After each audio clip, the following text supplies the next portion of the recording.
ना अफवाहें, ना सनसनी, ना हवा हवाई बातें, सत्य और तथ्यों के साथ खबरों की तह तक। अंबेडकर गांधी का पूना पैक्ट मंडल का तूफान। उपनिवेशवादियों ने लगभग 19वीं शताब्दी की अवधि के दौरान सुविधा की श्रेणियों का उपयोग करके भारतीय सामाजिक पहचान का निर्माण किया। यह ब्रिटिश भारतीय सरकार के अपने हितों की पूर्ति के लिए किया गया था, जिसका मूल मकसद मुख्य रूप से एक समान कानून वाला एकल समाज बनाने के लिए, जिसे आसानी से शासित किया जा सके। आस्थाओं और सामाजिक पहचानों की बड़ी जटिल और क्षेत्रीय रूप से विविध प्रणाली को इस हद तक सरल बनाया गया कि शायद विश्व इतिहास में इसका कोई उदाहरण नहीं देखा गया। इसी तरह से नई प्रणाली और पदानुक्रम बनाए गए, असंगत या बेमेल हिस्सों को एक साथ भर दिया गया या नई सीमाएं बनाएगी। जाति आधारित आरक्षण का विचार सबसे पहले 1882 में दिया गया था। आरक्षण की मांग।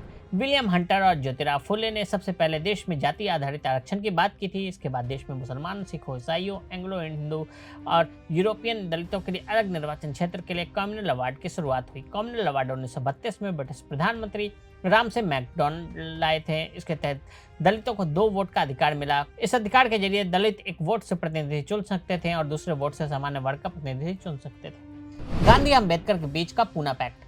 पुणे की यडवरा जेल में महात्मा गांधी और डॉक्टर भीमराव अम्बेडकर के बीच दलितों के अधिकार और उसके शिक्षा हितों की रक्षा के लिए पूना पैक्ट हुआ था।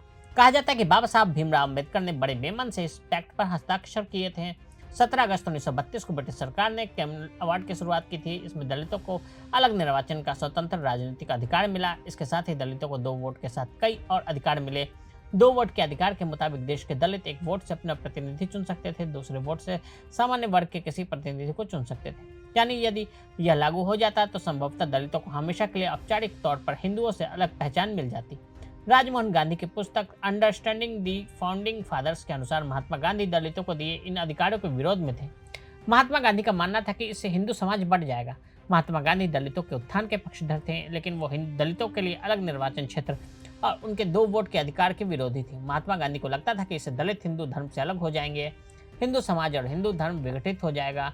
महात्मा गांधी ने पुणे की यडवरा जेल में आमरण अनशन शुरू कर दिया। उन्होंने कहा कि वो दलितों के अलग निर्वाचन क्षेत्र के विरोध में अपनी जान की बाजी लगा देंगे। गांधी ने इन परिस्थितियों के लिए बार बार सवर्णों को ही जिम्मेदार ठहराया था और उन्हें आत्मचिंतन करने के लिए प्रेरित किया था। इसका असर भी दिखना शुरू हुआ। जगह जगह मंदिरों, तालाबों और कुओं को अपने आप ही दलितों के लिए खोला जाने लगा। हालांकि अम्बेडकर अब मात्र इन सबसे संतुष्ट होने वाले नहीं थे। वे स्पष्ट रूप से राजनीतिक सत्ता में हिस्सेदारी चाहते थे। अनशन की वजह से महात्मा गांधी की तबीयत बिगड़ने लगी। अम्बेडकर पर शोषित तबकों के अधिकार से समझौता कर लेने का दबाव बढ़ने लगा। देश के कई हिस्सों में भीमराव अम्बेडकर के पुतले जलाए जाने लगे। उनके खिलाफ विरोध प्रदर्शन हुए। 24 सितंबर 1932 को शाम 5 बजे पुणे की यडवरा जेल कहा जाता है कि बाबा साहब भीमराव अम्बेडकर ने बेमन से रोते हुए पूना पैक्ट पर हस्ताक्षर किए। इस समझौते से दलितों के लिए अलग निर्वाचन क्षेत्र और 2 वोट का अधिकार खत्म हो गया। उसके बदले में प्रांतीय विधानमंडलों में दलितों की आरक्षित सीटों की संख्या 71 से बढ़ाकर 148 कर दी गई।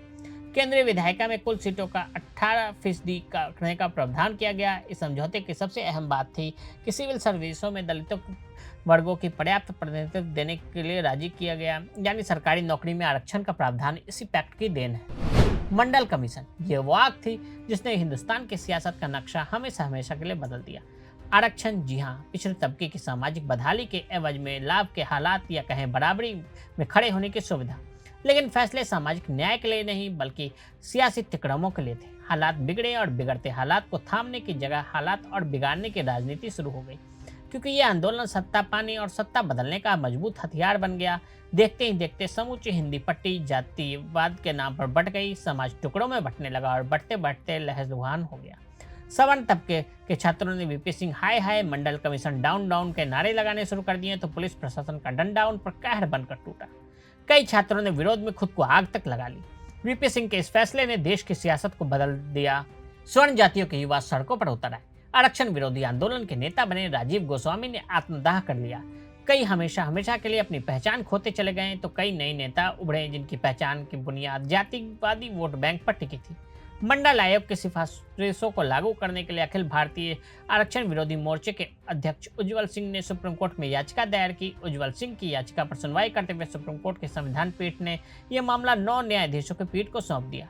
16 नवंबर 1992 को सुप्रीम कोर्ट ने अपना ऐतिहासिक फैसला सुनाते हुए मंडल आयोग की सिफारिशों को लागू करने के फैसले को सही ठहराया। इस याचिका की सुनवाई के दौरान सुप्रीम कोर्ट ने आरक्षण की अधिकतम सीमा 49.5% तक कर दी।